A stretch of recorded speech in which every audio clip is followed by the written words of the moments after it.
Haemophilia society Peddapalli chapter ఆధ్వర్యంలో కరీంనగర్ ప్రభుత్వ civil హాస్పిటల్లో బుధవారం అవగాహన సదస్సును నిర్వహించారు. వైద్యులకు NovoSeven ద్వారా అవగాహన, పేషెంట్లకు మెరుగైన వైద్యం అందించడంపై అవగాహన కల్పించారు.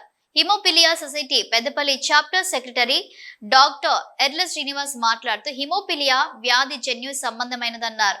ఇది పుట్టుకతో వస్తుందని అన్నారు. ఈ వ్యాధి పూర్తిగా నయం చేసే వైద్యం ఇంకా రాలేదన్నారు. నివారణ వైద్యం మాత్రం ఉందన్నారు. వీటికి సంబంధించిన మందులు ప్రభుత్వం ఆసుపత్రులు అందుబాటులో ఉన్నాయన్నారు.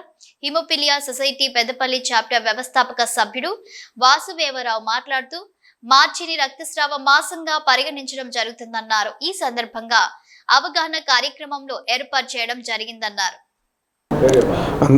నమస్కారం.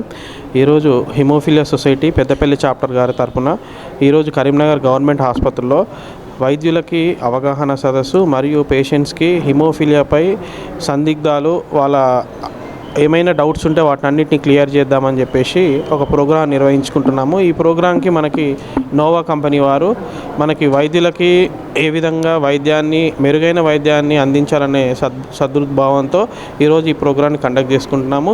దీన్ని కరీంనగర్ ప్రభుత్వ ఆసుపత్రిలో మనము ఒక 60 మంది patients haemophilia factor 8, factor 9, factor 7 3 haemophilia అనేది ఒక రక్త సంబంధిత వ్యాధి. హిమోఫిలియా అనేది జన్యుపరమైన వ్యాధి.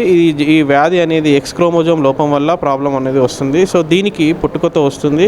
ఈ హిమోఫిలియా వ్యాధికి మనకి ఎప్పటికీ క్యూర్ అయ్యేటటువంటి వైద్యం అనేది ఇంతవరకు ప్రపంచంలోనే ఎక్కడ కూడా లేదు. హిమోఫిలియాకి ఏంటంటే క్లాటింగ్ ఫ్యాక్టర్ అనేది లోపం వల్ల ఈ ప్రాబ్లం వస్తుంది. క్లాటింగ్ ఫ్యాక్టర్ అంటే మన బాడీలో రక్తాన్ని గడ్డగట్టించే స్వభావం ఉండాలి. అందులో ఏదైతే ప్రాబ్లం ఉంటుందో ఆ ప్రాబ్లానికి సరిపడే ఫ్యాక్టర్